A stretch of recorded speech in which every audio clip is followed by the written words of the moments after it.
A questão é a seguinte.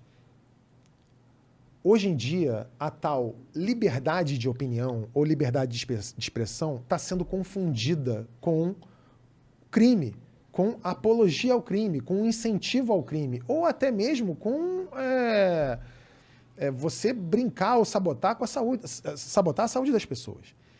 Uma coisa, eu até vi essa semana um jornalista aqui falando com vocês, que ele falou o seguinte: veja bem, eu nunca suscitei que as pessoas não se vacinassem. Eu faço perguntas. Sim. Eu faço perguntas. Uma coisa é você chegar e falar assim, a vacina funciona? Isso é uma pergunta. Você falar assim, já testaram essa vacina? Isso é uma pergunta. Quando você aparece num vídeo falando alguma coisa do tipo, assim, tá? Eu não tô dizendo que é ipsis literis desse jeito, mas algo como se fosse isso aqui. Veja bem, a vacina funciona mesmo? Porque tem gente morrendo aí nos Estados Unidos, hein? Sei lá se é um negócio bom essa vacina mesmo. Será que é bom? Quem testou? Quem tem interesse em vender essas vacinas? Será que tá vacinando? Sei não, vai vacinar? Vai botar seu filho pra vacinar? Isso pode dar um problema, hein? Isso não é fazer uma pergunta. Isso é induzir a pessoa a um erro. Isso é induzir a pessoa ao erro. Isso é você dizer para todos os seus milhares de seguidores, milhares de espectadores, que, olha, você tem certeza que você vai botar seu filho ou seu pai para vacinar? Porque se ele morrer, a culpa vai ser sua. E quando você fala isso para uma pessoa, contrariando a ciência, no meio de uma pandemia e vivendo em sociedade, isso deixa de ser liberdade de opinião ou estou só fazendo uma pergunta. Isso é outra coisa. Sabe qual que é o perigo disso? Qual? Eu entendo o argumento. É tipo, porra, o cara obviamente tá falando merda pro ganho político dele e tá cagando se a merda que ele vai falar vai impactar negativamente das pessoas ou não. E muito provavelmente ele sabe que vai impactar negativamente. Não sei o que passa na cabeça dele, talvez ele acredite no que ele fala. Mas o problema é, a partir do momento que você fala, ok, alguns discursos têm que ser cerceados, aí você entra no segundo problema. Como que a gente faz isso? Como que eu faço esse filtro no discurso da sociedade? E aí que mora o maior perigo. É muito fácil. É porque quando você faz isso, você tem que dar ferramentas a alguém ser o mediador. Sim. E quem você confia? Você confia no Estado para ser o mediador da verdade na comunicação entre os humanos? Eu não confio, cara. Não, você deve confiar em alguém. A questão, se você confia ou não, é uma outra questão. Se as pessoas que estão lá são capazes ou são competentes o suficiente para isso, é uma outra questão. A questão é a seguinte, para você avaliar se algo deve ser ou não cerceado, se essa liberdade deve ser cerceada ou não, você tem que pensar da seguinte maneira. Morre gente por causa disso? Qual é a diferença da liberdade de expressão? Por exemplo, um cara que fala assim, eu acho que gay tem que apanhar na Avenida Paulista.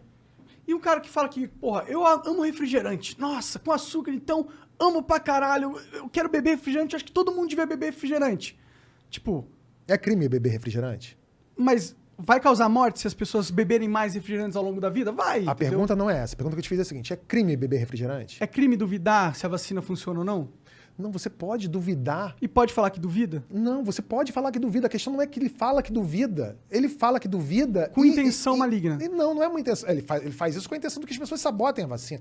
Entende o que eu tô falando, mano? Olha só. Não, eu entendo o que você tá falando. Eu acho que é perigoso... Não sei se você entende. Eu acho que é perigoso você dar essa ferramenta na mão de um burocrata. É só isso. Entendeu? A partir do momento que tem alguém que tem o controle de escolher se você vai poder falar ou não, eu acho que fudeu. Eu acho que deu merda pra caralho. Mas olha só, o cara que fala, eu acho que beber refrigerante é uma delícia, acho que as pessoas deveriam beber refrigerante. Não é crime beber refrigerante. A pessoa pode beber refrigerante, ele pode ficar até virar diabético. Se ele quiser encher o rabo dele de Coca-Cola, se ele quiser botar 2 garrafas de, sei lá, no rabo e com mentos ainda para ele virar um foguete e ir pra lua, azar o dele. Se as pessoas fizerem isso, não é crime. Agora, o cara que fala... durante uma pandemia, que morreu só mais de 600 mil pessoas, e falar assim, o cara que incentiva que não se use máscara, que as pessoas não se vacinem, tem gente morrendo, tem família perdendo pai, mãe, filho, avô, por causa disso. O cara que fala, eu acho que... Porque tem gente que fala isso, tá? Tem gente que fala, eu acho que o cara que é preto é uma sub-raça. O cara fala isso. E tem gente que morre por causa disso. O cara que fala, gay pra mim é um pecado de Deus. O cara que é gay, ele tá... o cara que nasceu gay, ele tá pagando um pecado, ele sei lá o quê. Tem gente que apanha e morre por causa disso. Então esse tipo de discurso tem sim de ser cerceado. Mas pela lei... Por quem quer, por todos nós. Pela lei, por mim, por você. Eu não gosto dessa ideia só porque essa ideia pressupõe Sabe por que você não gosta? que os juízes vão ser justos. Sabe por que você não gosta? Por quê? Porque você não tá nesse grupo. Porque você não é um cara que anda na rua e fala assim, tá aí, vou matar você. Por quê? Porque você existe. Pode ser, mas eu não acho que seja por Pode isso. ser, não, é claro que é. Tá bom. É claro que é. Imagina, se você fosse preto, se você fosse trans, se você fosse gay, se você fosse...